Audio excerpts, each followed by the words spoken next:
Let's begin with a fundamental question, one that has echoed through the ages. What are you? Are you simply this physical form, a complex machine of cells and bones destined to walk the earth for a fleeting moment before returning to dust? Or is your true essence something less tangible? Are you the intricate tapestry of thoughts, the vivid gallery of memories, the symphony of feelings that constitute your inner world? This is the classic mind-body problem, the ghost in the machine. Where does the physical self end, and the conscious self, the you that experiences the world, truly begin? For millennia, we sought answers in philosophy and faith. Ancient thinkers like Plato proposed that our true selves were immortal souls, temporarily inhabiting physical bodies. Religions across the globe offered visions of afterlives, spiritual realms where consciousness persists beyond death. But the scientific revolution shifted our gaze. As we began to map the brain and understand its electrochemical processes, a new radical proposition emerged from the intersection of neuroscience and computer science. This idea is known as mind uploading. The theoretical process is staggering in its ambition, to scan the entire structure of a human brain, capturing every neuron, every synapse, the complete connectomy, and then recreate it as a simulation running on a powerful computer. The promise is nothing short of godlike, to transfer your consciousness into a digital substrate, to live on as an information-based being, free from the decay, disease, and inevitable death that haunt our biological existence. It's a modern-day quest for the Holy Grail, a technological dream of eternal life, a way to finally conquer time itself. The allure is undeniable, a siren song for a species acutely aware of its own mortality. But this dream of digital immortality is haunted by a profound philosophical paradox. If you successfully create a perfect digital replica of your mind, is that copy truly? Or is it merely a brilliant echo, a new consciousness that wakes up with all your memories, while the original you ceases to exist? This is the continuity problem, a technological twist on the ancient Ship of Theseus puzzle. If you replace every plank of a ship, is it still the same ship? If you replace every neuron with a line of code, are you still you? This question cuts to the very core of what we define as identity and personal existence. To truly understand this audacious dream, we must embark on a journey. We will trace its origins from the pages of science fiction to the frontiers of modern neuroscience and artificial intelligence. We will meet the scientists pushing the boundaries of what's possible and confront the daunting ethical challenges that lie ahead.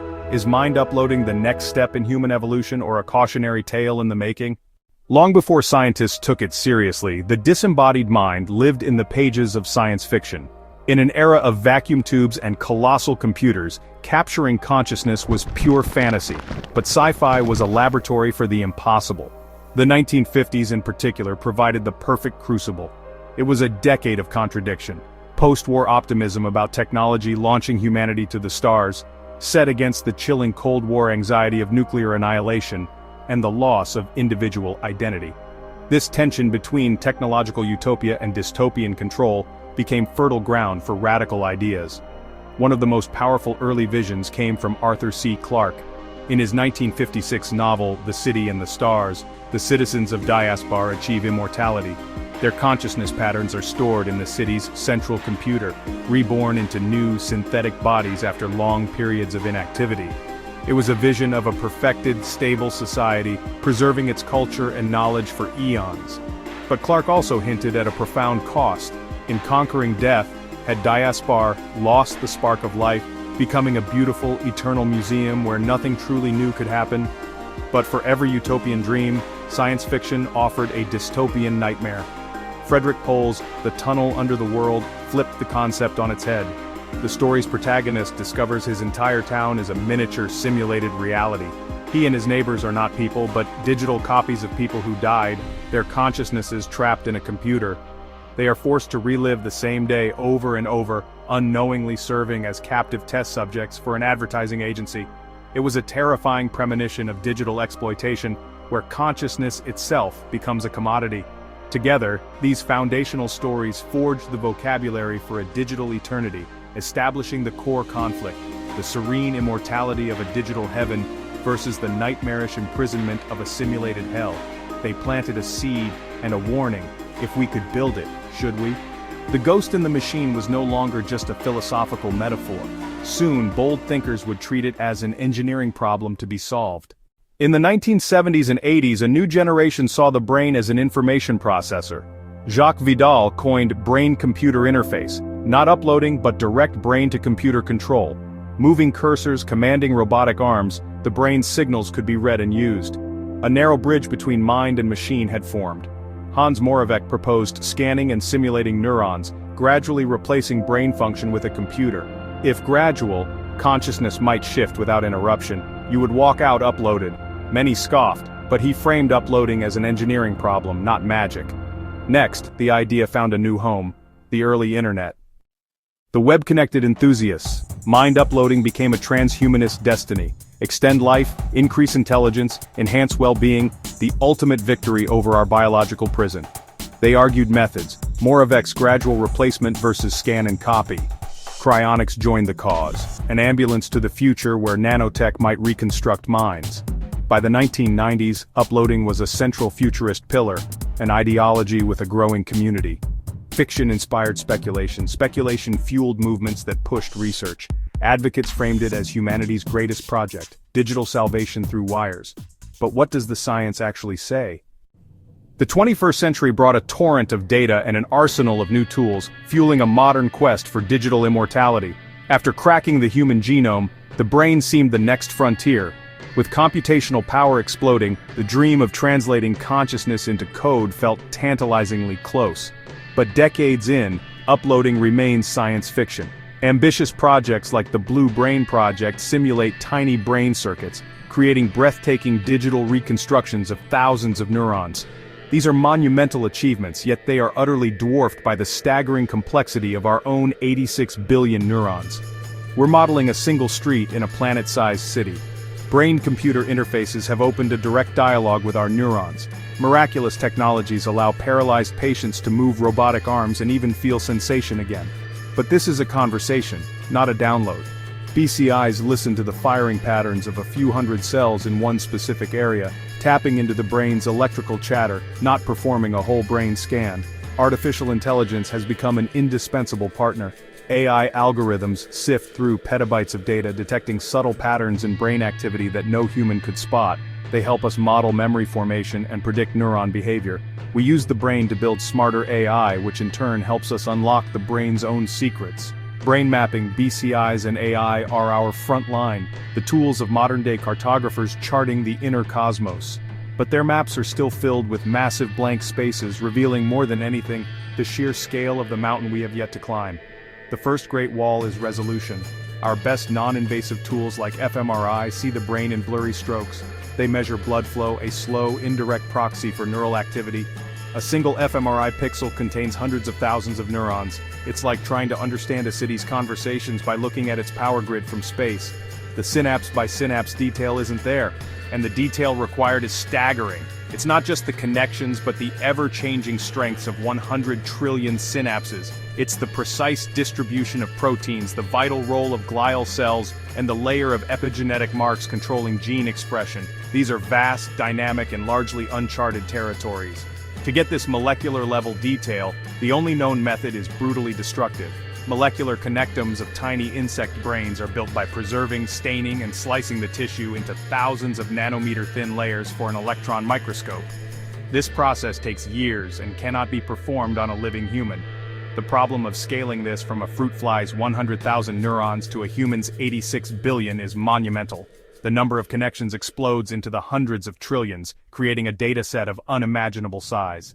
This brings us to the fantasy of the remote covert scanner. It simply violates basic physics. Any signal that could penetrate the skull and resolve individual neurons would be scattered into useless noise. To overcome that, you'd need a beam of energy so focused it would heat and damage the tissue instantly. And what about EEG and fMRI? They are powerful research tools, but they can't decode specific, spontaneous thoughts. The mind-reading studies you see require highly controlled lab setups and statistical analysis, not portable mind readers hidden in streetlights. Finally, the data. A full brain state implies zetta to yottabytes of information, 1 trillion gigabytes and beyond.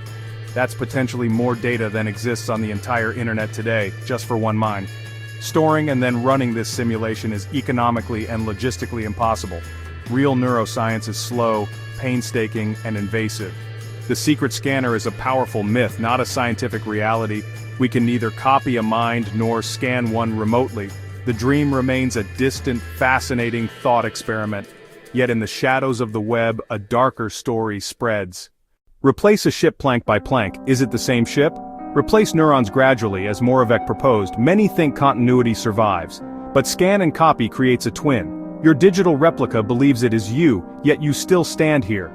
Continuity shatters, two streams diverge, biological and digital. We feel like the same person because experience flows unbroken. A copy is a duplicate, not a continuation. Without understanding consciousness, we can't know if it's copyable like a file or substrate-bound. Into this philosophical fog, conspiracy takes root. Online, the futurist dream mutates into a present-day nightmare. Stories claim secret devices scan minds everywhere, turning thoughts into files. A copy of you, they say, is uploaded to government supercomputers, questioned, trapped, controlled. Real terms get twisted into pseudoscience, and fear spreads. At its core is an old fear, powerlessness before hidden forces. Yesterday's demons become today's fantastical machines, a compelling tale, until we hold it to science and history. First, physics makes remote scanning impossible. Second, the data is astronomical. Third, viable scans are destructive. The secret mind scanner cannot exist within known science. Belief draws power from real abuses. MKUltra's crimes and modern mass surveillance. Motives and methods get conflated into a science fiction conclusion. We must separate slow, real progress from captivating fantasies. Both inspire, but only one is evidence. Focus where it matters. AI bias, surveillance, and data power, not mythical beams. Still, the uploading dream fuels innovation. Mapping brains, building BCIs, easing suffering. The ghost is not in the machine yet. For now it remains, beautifully, defiantly, inside you. But what was MKUltra, and why does it still haunt our imagination?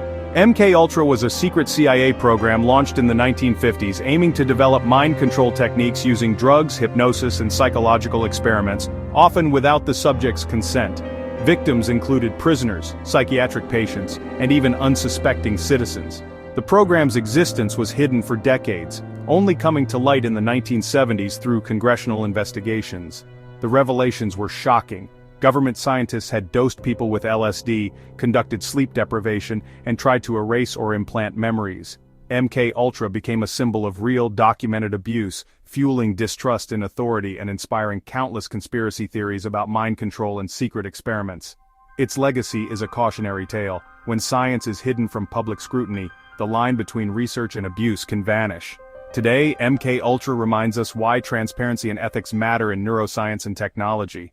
Project MKUltra was a top-secret CIA program born in the shadows of the Cold War. Its mission, to unlock the secrets of mind control, no matter the cost.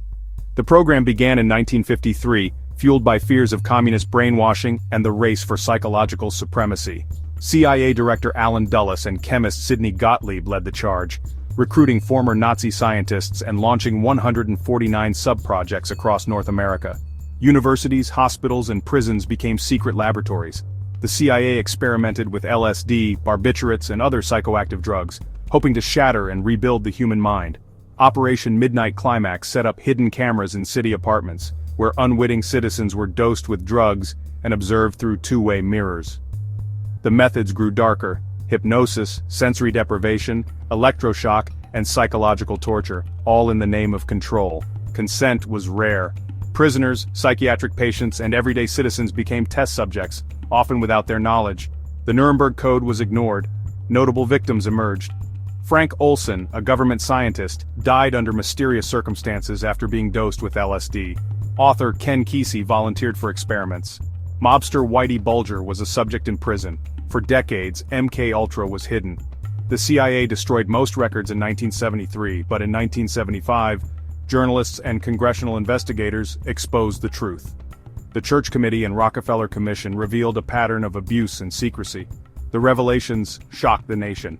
Government scientists had tried to erase memories, implant false beliefs, and push the boundaries of human autonomy. President Ford issued an executive order banning drug experiments without consent.